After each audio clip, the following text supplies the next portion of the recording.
Well, hello! Welcome back to my channel. Just Shauna here to talk about some friggin' books. This is going to be probably pretty quick because most of these books, there's only 5, and 2 of them are graphic novels, and 4 of them are rereads. So, I was on a real slumpy time, as you guys know, and I started doing a couple of rereads, and I just wanted to kind of go with that. And also, these first 2 I reread because I was reading volume 3 for Reading Rush, which today is when it ends technically, and I did read volume 3. I'll talk about that in my wrap-up for Reading Rush. But yeah, Monstress, volumes 1 and 2. I reread them because it had been a hot-ass minute, like 2017 I think is when I read these, or the beginning of 2018. And I could not remember a whole bunch of shit. I'm so glad I reread them because I understand that this world is a little confusing. It is a little confusing for me at times where I'm like, okay, what is happening and why? And also I think that is partially because a lot of things are left out on purpose for you to find out later. But as a reader, sometimes you're like, I don't get, am I supposed to get it? But the characters are just speaking in vague, things, and you're like, what are they even fucking talking about? They're referencing things that you wonder, am I supposed to know this? But you're not. And I feel like reading the first volume initially, I had to just kind of accept that I wasn't going to know exactly everything they were talking about right away. And I was able to do that and enjoy it. And yeah, guys, this art style, is it Sana Takeda? I love their artwork. Like, it's just so beautiful. I just love it. I don't know why. I just think it's so cool. And it's a really dark, really dark world. This is not for the faint of heart. Very gruesome, just lots of blood and gore, kind of. And our main character is, she's not nice, but she is, but she isn't. She's not very nice, but she just has to be very harsh because it's a very harsh world. Both of these on this reread got a 7.16 on my 1 to 10, which is 4 pushinicorns. And then what initially got me out of my little slumpy slump was rereading the Sookie Stackhouse series. So I continued on with that, and which one comes first? Oh yeah, Club Dead. I read Club Dead, and then Dead to the World, which are book 3. They're book 3 and 4, right? Book 3, book 4 of Sookie Stackhouse series. I just love it, guys. It gets kind of garbage towards the end, but even with it being, it's always it's just sometimes it's problematic. A little bit. Not like a ton, but a little bit. In parts, kind of a ton. I don't know. But I just love it. It's like, I don't know why. I just love Sookie. Honestly, I think one thing that always sticks out to me about these books is, it's urban fantasy, vampires, werewolves, magical, mythical creatures and things. It's just set in our world. Sookie is a telepath. She can hear people's thoughts and whatever. And not everybody probably would like this. I feel like it has a very cozy mystery vibe with the fact that we see a lot of Sookie just like living her normal life. Like, I don't know, doing chores around the house. She, so many times in books you don't see characters just doing normal shit. You're like, do you ever do your laundry? Do you ever clean? Do you ever, trim your hedges or garden or whatever the fuck you have to do around your house? I don't know. And you see that with Sookie, and you see her going and picking up her mail, or she's going to be out of town, so she's talking to somebody to make sure they pick up her mail, and little nuances, little daily minutia. And for some reason I just love it. I don't know, it's not boring to me at all. I kind of appreciate it because then there's all this other fantastical crazy shit going on, and Sookie is forever just wanting to be normal. And every now and then you get to see her doing just some normal stuff. And I don't want to talk too much about the plots for these ones because they're books 3 and 4, but this is kind of an old series. You've probably, if you care about this type of book, you've probably read it or heard about it enough, or seen the show, which does follow pretty closely to the books for the most part. But this one, Dead to the World, definitely I preferred over this one. In Club Dead is when we get introduced to Alcide Herveau, or Hevereau, whatever, werewolves, and then a potential love interest for Sookie. She has like 18 throughout the series. And then in this one is when the Eric Northman kind of intrigue and romance potential gets ramped up. And I am here for it. I love Sookie and Eric. Like, he's the best for her. I will die on this hill. So on my 1 to 10, this one got 7.16, this one got 7.66. Either way, though, for both, that is 4 Pushinicorns. And then we got into one of my most anticipated books this year once I realized it was coming out, which wasn't until like 2 weeks before it came out. Oh, tickle on my nose. Age of Legend by Michael J. Sullivan, book 4 of the Legends of the First Empire series. I got this and promptly read it and loved it. I tabbed it up a little bit, not a ton. I don't like annotate a crap ton when I read books. I got some quotes to save, some emotional moments, and yeah, I don't want to talk too much about the plot. It's continuing. We have a whole cast of characters, and I am forever saying that I really love Michael J. Sullivan's writing.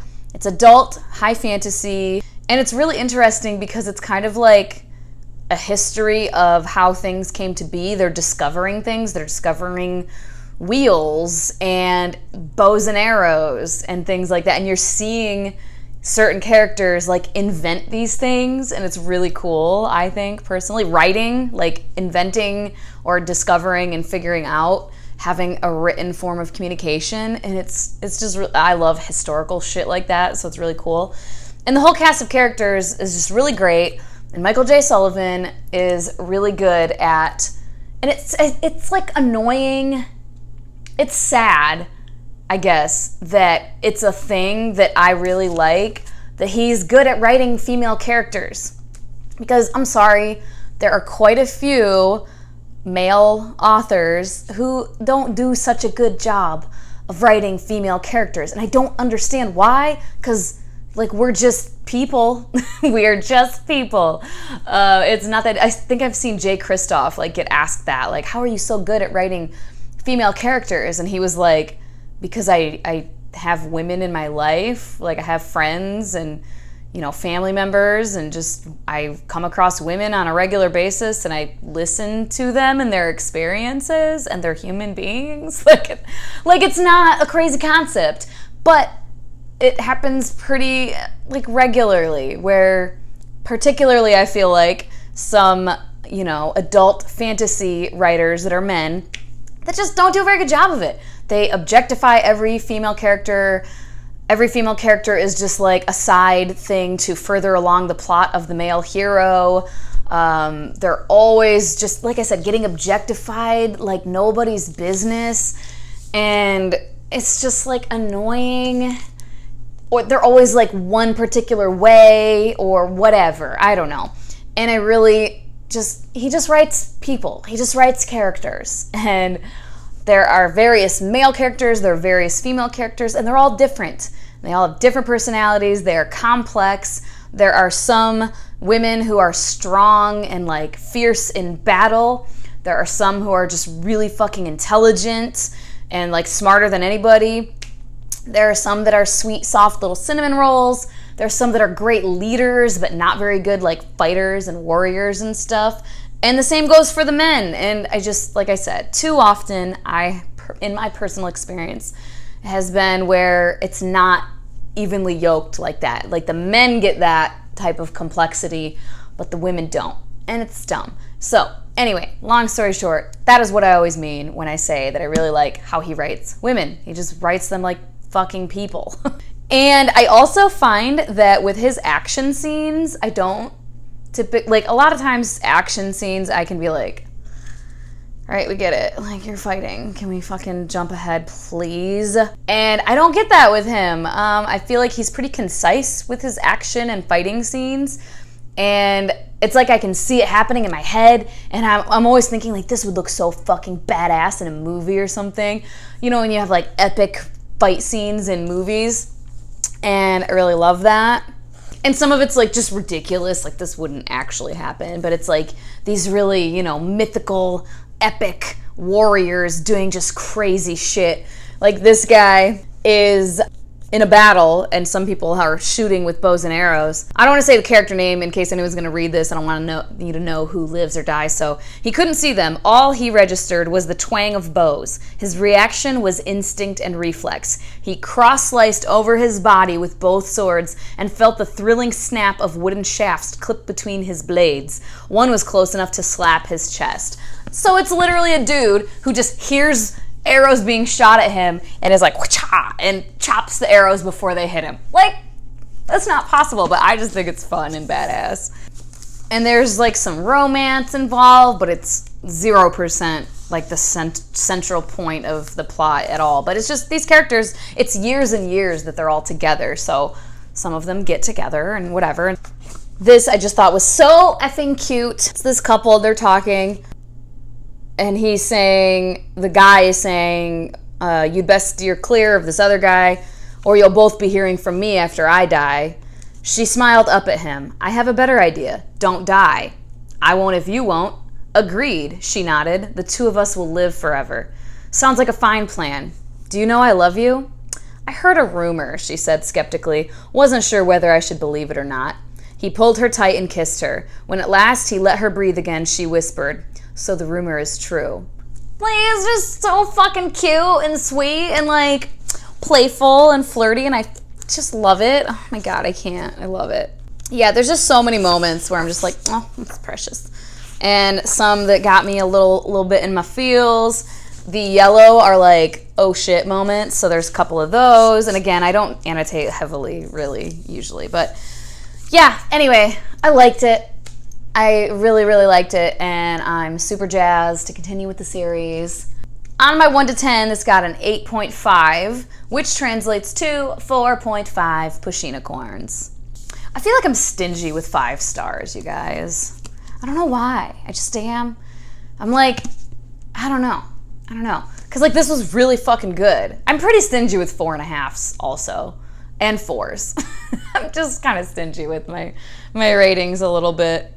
That's why I have so many like 3 stars, because like 3 is like pretty solid for me. I'm like, that's good, you know? So then for something to be 4.5 is like, this is really fucking good. I loved it. I guess for me, a 5-star has to like, there has to be something about it that really impacted me. Like that's like the memorability, like something that I'm like, I'm gonna remember this book and what happened in this book for years, or I'm gonna remember how this book made me feel for years. You know what I mean? And like this book had some moments that made me feel things, but like as a whole, it didn't make me feel like, holy shit, I'm gonna, you know what I mean? So for that's kind of what it takes, I think, for it to be 5 stars for me. So yeah, those are the books. I have a couple other books that I have recently read, but that is for the reading rush, which technically is still going on, and I still have like 30 pages of one book to finish. I'm gonna do that here in a little bit, and then I'll make that wrap up later. As always, thank you so much for your time. Hope you guys have a wonderful day, and I will talk to you later. Bye-bye.